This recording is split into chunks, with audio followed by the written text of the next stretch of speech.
Hello guys, and welcome back to the final part of this how to build a small church tutorial. I know I said I'd show you the interior of the build, but I wanted to get it finished off, and once when I was actually filling in the decor, which we should say, in this building, I decided, well, it was easy enough for me to show you what I've done without actually giving you guys like a demonstration of what I've been doing. So it's not going to take long. I don't think this is going to be a particularly long video, but I'll be able to show you around the inside what we've done, and we'll have a quick look around the exterior of the build as well, just to talk through about you know, how I felt that this tutorial has gone. What I will say also is, before I get started into, as we call it, the grand tour, to help my channel significantly, if you guys could hit that like button and show your appreciation, that would mean the world to me. And also, if you would like to subscribe to see more videos and tutorials, also that would be very much appreciated, and it would help me out massively. So that would be a massive thank you to you guys for showing your support and dedication, because you're all brilliant. Anyway, without further ado, let's have a look at the final product. And here it is. The exterior we finished a couple of parts ago, and overall I am very happy with the look, because we didn't want to build a big church as such, without making it look too basic and simple. So I've been very happy with the overall look of it. It's got enough shape and detail, as well as a little bit of stone variation as well on the exterior of the build. And I love these big glass pane windows that I've done on the three sides as well. They look beautiful, and I will definitely take this tutorial experience, and I'll certainly carry this over in future builds, once when I've started other projects in this map, because what I was actually thinking, because this is actually built in a like a little medieval village that I started, it would be a shame just to leave it here and wander off in a different direction and build something else in somewhere else. Perhaps we could sort of incorporate this into some sort of map building series, like a medieval map perhaps, because I've already started. It looks like a bit of a medieval little village. We've got a bridge over there, and over here perhaps what I could do is a ship tutorial. So to build a little ship in this bay area, and maybe I could build a lighthouse over there where that little sandbank hill is. I could build a little fort. Maybe, actually, no, I could do it the other way around. I could build the lighthouse there on that little island in the centre, and here I could build a little fort. Nothing too big, but I could build like a tower there, overlooking out into the distance, and we could build like an entrance and an exit way for ships to come in and out of this little harbour area. And we could build perhaps a little dock area here as well, where ships can be loaded up with fresh cargo, perhaps fresh food produce, fish, maybe even hay. I know you can get seaweed blocks as well, and anything else we can think of, meat.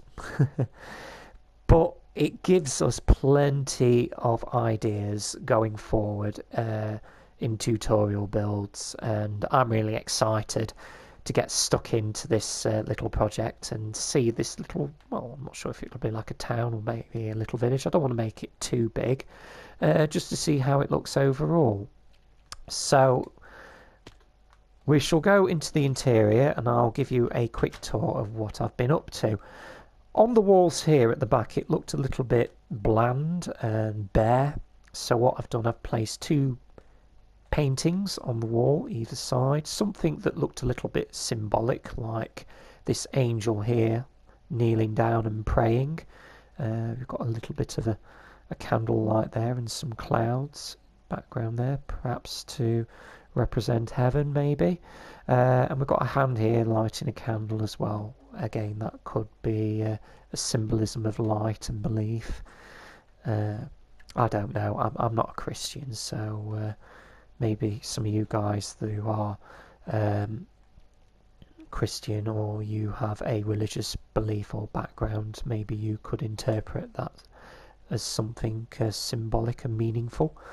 Round in the centre here, we've used red carpet. I mean, you're not forced to use red carpet if you don't want to. And I just filled in random areas just to break up the stone floor. And on the sides here, I've used bookshelves, which I've placed, and in between there we've used chests as well that we've filled in. And in the centre here, I've used draping banners. I've used the colour red also to follow the red carpet there, because I wanted something a little bit of a contrast to the colour of the stone. And I've draped all these banners symmetrically, I'd say, all the way round the build, and I felt it's added a little bit extra something to this build, and it looks a lot better rather than just having carpet and a few pews and a couple of bookshelves randomly placed around. It's made this interior of the build a lot more interesting. So yeah, I've just randomly placed some red banners around. I mean, if you don't want to use red and use a different colour, there is no right or wrong answer to that. If you want to use, I don't know, red, or I said red. If you want to use red, you can use red. If you want to use, I don't know, orange or white or blue, purple, whatever colour you wish, there's no wrong answer. It's entirely up to you. And the seating, moving on, all I've done is I've used the dark oak wood stairs, because generally the seating tends to be dark in a lot of the churches. So I've gone for a dark colour to follow that and try and replicate the seating in that fashion. Before I forget also, what I've done, I've got rid of the two cobblestone wall pieces in the centre here and replaced them with glowstone either side, which I felt was a lovely touch, and also it adds a little bit of light to the roof as well, and it makes the quality of the build a lot better on the interior where this cross is. And then in random places, if I've not mentioned, I've added torches and stone walls. To the centre, yes, I've placed some more carpet to the side, to the left and right of me, and here I've placed on the floor, on the bottom, that's elevated, stone slab, one level, and gone 1, 2, 3, 4, 5 by 4. So that's 1, 2, 3, 4, 5 by 4, filled in the centre, and then on the corners I've placed an extra stone block, as you can see. Left 2 on this edge, 2 on this edge, 3 here, and 3 on the opposite side where I've not filled in to create a step. And then I filled in the centre with the stone slab, as you can see, it's raised. 1, 2. And then in the centre I've placed a enchantment table, and I've used some of the stripped dark oak log that you can see, and the dark oak pressure pads as well, pressure plates, as like a table surface. And this would be an area where a priest or sermon or someone of a high authority can conduct their Sunday service, or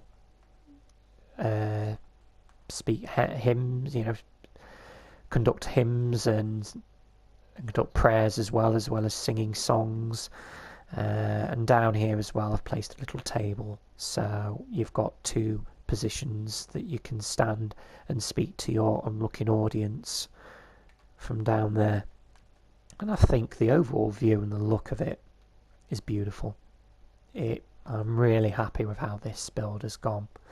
Very happy in the simplicity, as well as exploiting the lighting, as well as creating something that was a little bit interesting rather than it just being a basic shape and something boring.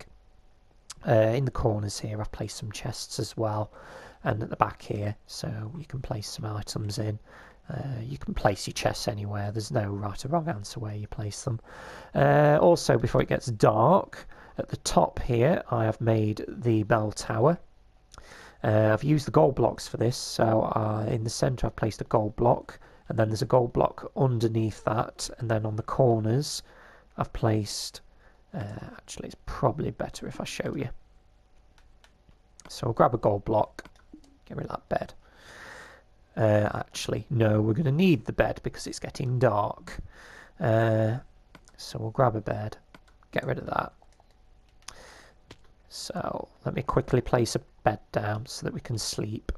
Because what I've learnt in these tutorials, there's been one or two parts where I've been building in the dark and the lighting hasn't been very good. So you've not been able to see what I've been doing. So I've learned from that lesson, and I remember now I'll always carry a bed on me, so when it gets dark I can sleep. Do not work in the dark. That is the lesson. So yeah, I've placed a block connecting to the stone wall, and then I've gone one underneath, and then this block that's underneath that one, I've gone around all the edges, oops, to create that, and then underneath I've filled a 3x3 area block of gold blocks, and then once again underneath, except in the centre, I removed the centre block and I placed a lever. And what it does, it acts as like a striking implement which rings the bell once when it reaches, I don't know, half past, quarter past the hour, or maybe striking on the hour, or when the church, mind you need multiple bells, so yeah, we'll say that is triggered via whatever time it is. Unfortunately, it's a shame that they don't have a bell that you can build in Minecraft and it chimes at certain times in the day. That would be wonderful, wouldn't it? So yeah, anyway, that's your bell tower. I was toying with the idea of actually building a second level where someone can climb up and service and ring the bell, but I felt it would have been a waste of the view that we've created from these big bay windows. So in the end I decided against it and left it as it is, big and spacious, which I think is good enough for what we want. Yeah, as I was speaking, in the dark, in one of the episodes, we raised the arch by 2 blocks. We actually removed 2 blocks and then placed the cobblestone stairs underneath. You couldn't see that very well when I was looking back on that, which is one thing I do regret. So I thought I'd show you this now so that you can get to grips with what I've been saying, so you can understand.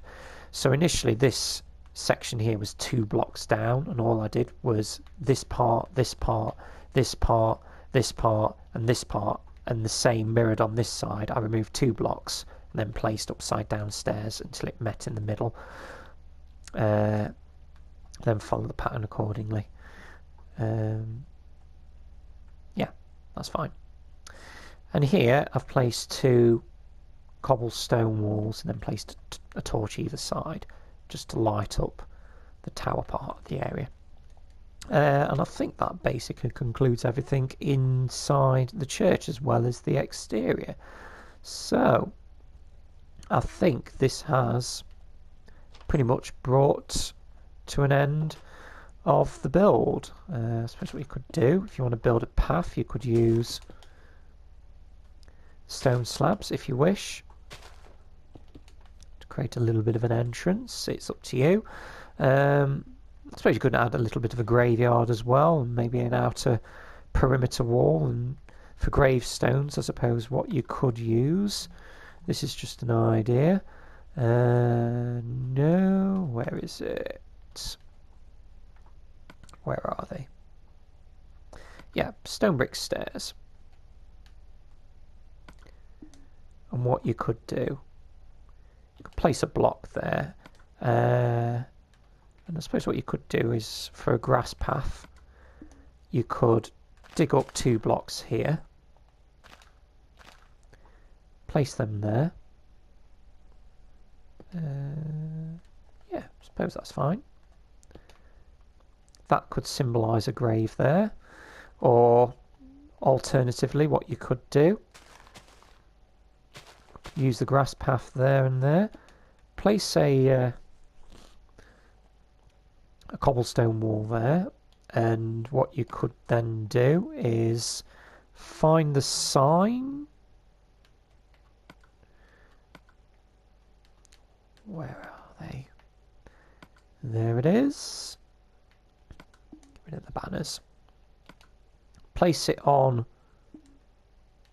Does that work? No, that doesn't work. I suppose you could place it on top, maybe. There you go. Or could you get rid of that? I suppose you could have a normal sign there if you wished. Get rid of that block there, and you could write on it, "Here lies such and such, rest in peace." It's left for you really to have a play around with what blocks you have at your disposal. Maybe later on, at some point, I might do a how to build a graveyard using this church, and build sort of like a perimeter wall around the church and decorate outside, just to try and make it as authentic and realistic as possible. But for now, I feel we can leave this build for the time being and move on to something new, hopefully sometime soon in the not too distant future. So yes, if you have enjoyed watching this video, as I've already stated, please hit that like button. It is very much appreciated, and don't forget to subscribe to the channel as well, which also helps me out as well. So without me waffling on too much, all I have left to say is thank you very much for watching, and I hope to see you again in the next video. Take care guys, and keep buzzing.